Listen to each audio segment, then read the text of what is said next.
அனைவருக்கும் வணக்கம். இன்றைக்கு இந்த பதிவில் காலம் கடந்த பின்னே என்ற சிறுகதையை பற்றி பார்க்க போகிறோம். நாள் பூராவும் அலுவலகத்தில் உழைத்துவிட்டு அப்படியே ஆஸ்பத்திரிக்கு போய் தலையை காட்டிவிட்டு பஸ்ஸை பிடித்தாள் கல்யாணி. வீட்டில் காலெடுத்து வைத்தவுடன் சமையல் பாட்டை கவனித்தாக வேண்டும். கால்கள் கெஞ்சின. இந்த வாழ்க்கை இன்னும் எத்தனை காலமோ என்ற மலைப்பு இருந்தது. தெய்வாதீனமாகத்தான் அந்த விபத்து நிகழ்ந்திருக்க வேண்டும். என்ன, கொஞ்சம் பிசகிவிட்டது. சாகாமல் கோமாவுக்கு போய்விட்டார். உன்னை அவ்வளவு சீக்கிரம் விட்டு விடுவேனா என்பது போல். தானும் உலகத்தார் என்ன சொல்வார்கள் என்று பயந்து நாள் தவறாமல் அவரை பார்க்க போக வேண்டியிருக்கிறது.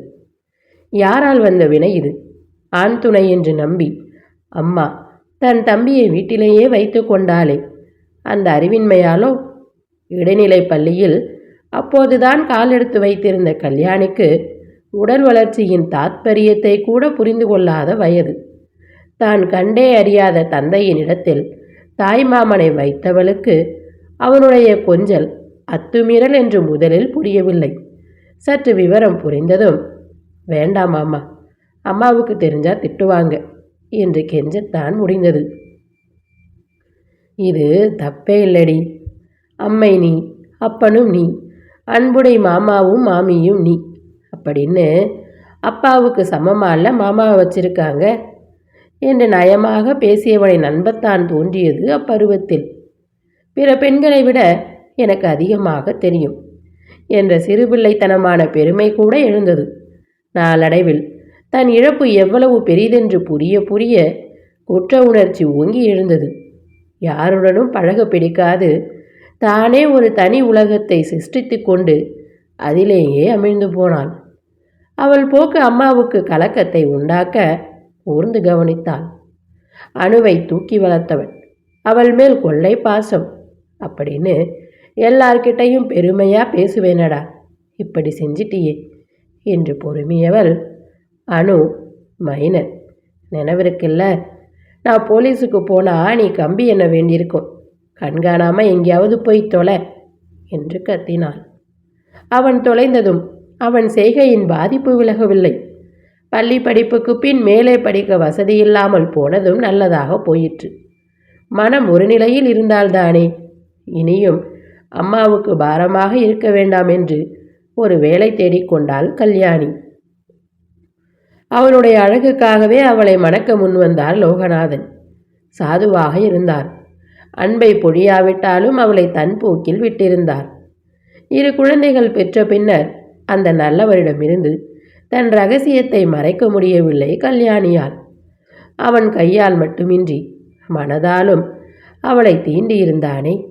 சில நாடுகள், சில கலாச்சாரங்கள் வயது வந்தவர்களுக்கு அது இயற்கை என்று ஏற்கலாம். ஆனால் அதற்கு உடந்தையாக இருந்த காரணத்தால் எப்போதும் தன்னை ஆட்டுவிக்கும் குற்ற உணர்வை அவருடன் பகிர்ந்து கொண்டால் அது குறையாது.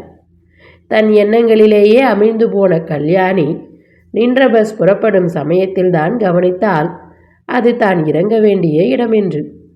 அவசரமாக மணியை அழுத்தியவளுக்கு டிரைவரின் திட்டு உரைக்கவில்லை. வீட்டுக்குள் நுழைந்ததும், அப்பாவுக்கு இப்போ எப்படிம்மா இருக்கு என்று மரியாதை குறித்து உமா கேட்டபோது எரிச்சல் தான் எழுந்தது. பெரிய அப்பா தான் பெற்ற குழந்தைகளுக்காக என்ன செய்திருக்கிறார்? ஒரு நாளாவது அன்பாக பேசியிருக்கிறாரா? இல்லை. வெளியில் வாசலில் அழைத்து போய் அவர்கள் அறிவுத்திறனை பெருக்க முயற்சித்திருக்கிறாரா? அவளுக்கு பதிலாக சூல் கொட்டிவிட்டு ஐஸ் பெட்டியை திறந்தாள். பயற்றங்காய் சற்றே வெளிரிய நிறமாக இருந்தது. நுனியில் வாடல். இனிமே பைத்தங்காய், பொடலை, வெண்டை 3ஐயும் ஒரே நாளில் வாங்கக்கூடாது, ஃப்ரிட்ஜில் வச்சா விரைச்சி போயிடுது என்று முணுமுணுத்தாள். அழித்து சலித்து வீடு திரும்பி வந்தால் இதையெல்லாம் சமாளிக்கிறதுக்குள்ளே உசுறு போயிடும் என்று அவளையும் அறியாமல் எழுந்த எண்ணத்தால் அவளுக்கு தூக்கி வாரி போட்டது. இன்று என்ன வந்துவிட்டது எனக்கு? விரைச்சு போய், உசுறு போய் என்ற வார்த்தைகளாக வந்து விழுகின்றனவே. கணவர் ஏன் இன்னும் உயிரோடு இருக்கிறார் என்று அடிமனதில் எழும் எண்ணத்தின் தாக்கமோ? எந்த பெண்ணாவது கணவன் ஏன் இன்னும் சாகவில்லை என்று நினைப்பாளா? உடனே அதற்கு மாற்று எண்ணம் எழுந்தது. ஆமாம், எல்லா பெண்களும் என்னை மாதிரித்தான். காலமெல்லாம் அணு அணுவா சாகிறார்களோ? கண்ணால் வெளிவரக்கூடாது என்று தடுத்த நீர் மூக்கால் வந்தது. உறிஞ்சினாள். என்னம்மா, உடம்பு சரியில்லையா? நீங்கள் ரெஸ்ட் எடுத்துக்குங்க, நான் சமைக்கிறேன் என்றாள் உமா. கையில் எடுத்த கத்தியை பலகையில் வைத்துவிட்டு கல்யாணி நிமிர்ந்தாள். மனைவியாக இருந்தவள் நொடிப்பொழுதில் தாயாக மாறினாள். ஏன் உமா, மத்தியானம் ஸ்கூல்லேருந்து வந்தது, இன்னம்மா யூனிஃபார்மை மாற்றலை என்றாள் கல்யாணி. கலீரென்று சிரித்தாள் மகள். ஹெல்ப் பண்ணுறேன்னு வர தேங்க்ஸ் சொல்லாமல் திட்டுறீங்களே என்றாள். கல்யாணிக்கும் சிரிப்பு வந்தது. அப்படி ஒரு சிடுமூஞ்சி அப்பனுக்கு இப்படி ஒரு மகள். எதை எப்படி செய்யணும்னு சொல்லி கொடுத்துட்டு போங்கம்மா. அப்போதான் அந்த தடியை இதெல்லாம் ஒரு சமையலான்னு நாக்கு மேலே பல்லு போட்டு கேட்குறப்ப எல்லாம் அம்மா தான் சொன்னாங்கன்னு நான் தப்பிச்சுக்க முடியும் என்றாள் உமா. பயத்தங்காய ஆவியில் வச்சு எடு, அது இந்த ஜென்மத்தில் வேகாது என்றாள் கல்யாணி. முழுசாவா என்று உமா கேட்க தலையில் அடித்து கொண்டாள் தாய். என்ன பொண்ணுடி நீ, உன் வயசில் எனக்கு கல்யாணம் ஆயிடுச்சு. சற்றும் விட்டு கொடுக்காமல் பதிலளித்தாள் உமா. அதான் இவ்வளவு சீக்கிரம் இப்படி அழித்து சலிச்சு கிழவி மாதிரி ஆக்ட் பண்ணுறீங்க. இன்னும் 40 வயசு கூட ஆகலை. அமெரிக்காவில் 57 வயசான நடிகை ஒருத்திய கவர்ச்சி கண்ணின்னு கொண்டாடுறாங்க என்றாள் உமா.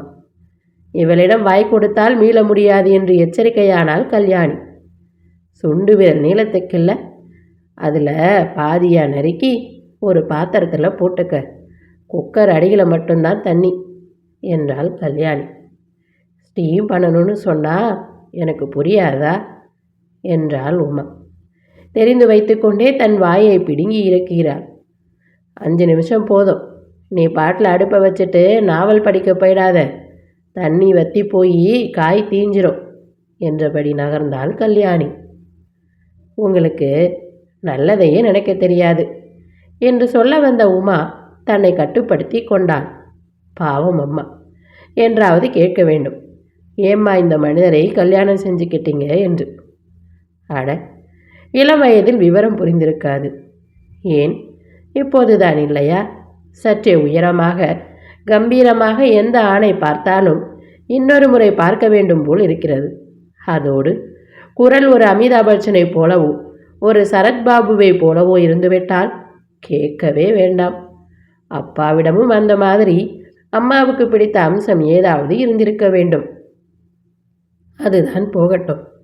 அம்மாவும் அப்பாவும் அவளுக்கு நினைவு தெரிந்த நாளிலிருந்து சிரித்து பேசியதோ ஒருவரை ஒருவர் சீண்டிக் கொண்டதே கிடையாதே. நான் புத்தி கெட்டு போய் அனு அப்பாவிடம் எல்லாத்தையும் சொல்லியிருக்கக்கூடாது என்று காலங்கடந்து தன்னை நொந்து கொண்டாள் கல்யாணி. மற்றவர் பாழ்படுத்திய பண்டத்தையா நான் சுவைத்தேன் என்ற அருவருப்பு சுய பச்சாதாபத்தில் கொண்டுவிட தன் வாழ்க்கையுடன் அவளுடையதையும் சேர்த்தல்லவா நாசமாக்கி விட்டார் அவர் அப்பா. சமையல் ரெடி என்று உற்சாகமாக கூவியபடி வந்தாள் உமா. அதே சமயத்தில் தொலைபேசியும் அழைத்தது. எதுவும் மறுமொழி கூறாது அதை கீழே வைத்துவிட்டு வெறித்தபடி நின்றிருந்த தாயை பார்த்தாள் உமா. யாரும்மா என்று கேட்க, ஆஸ்பத்திரியிலிருந்து. ஒரு நரக வாழ்க்கையின் முடிவு. எதிர்பார்த்ததுதான், உள்ளுக்குள் விரும்பியதும் கூட. ஆனால் திட்டவட்டமாக தெரிந்தபோது மனதில் ஒரு அலாதி வெறுமை. நீரில் முழுகும் முன் தன் கடந்த காலம் முழுவதும் ஒருவனுக்கு தோன்றுமாமே, அதுபோல அவள் வாழ்க்கையை கலக்கியிருந்தவர்கள் எல்லோரும் மாறி மாறி தோன்றினர். எங்கு, எப்போது, யாரால் தவறு நிகழ்ந்தது? அப்பா இல்லாத பெண், பாவம் என்று அம்மா அவளை குழந்தைத்தனம் மாறாமல் வெளி உலகமே தெரியாது வளர்த்திருந்ததாலா? வேலையில்லாத பயிர் என்று ஒருவன் அவளுடைய குழந்தைத்தனத்துக்கு தனக்கு சாதகமாக பயன்படுத்தி கொண்டதாலா? நான் ஏன் அவன் கை என் மேல் பட்டதுமே கூச்சல் போட்டு ஊரை கூட்டவில்லை? தவறு என்மேல்தானோ? இதெல்லாம் கூட பரவாயில்லை. நடந்ததை அவனிடம் வேறு சொன்ன முட்டாள்தனத்துக்கு யாரை நோவது? தான் காலமெல்லாம் யோசித்தாலும் நடந்தது நடந்ததுதான் என்று தோன்ற விரக்தி உண்டாயிற்று கல்யாணிக்கு. அப்பாவோட இருதயத்தையோ கண்ணையோ முதல்ல தானம் பண்ணியிருக்கலாம் இல்லம்மா என்றாள் உமா. எல்லாமே காலம் கடந்து தான் நமக்கு தோணும் உமா என்று பெருமூச்சுடன் பதில் வந்தது கல்யாணியிடமிருந்து. இத்துடன் இந்த கதை நிறைவடைந்தது. அடுத்து வரும் பதிவில் மற்றும் ஒரு நல்ல கதையுடன் சந்திப்போம். நன்றி, வணக்கம்.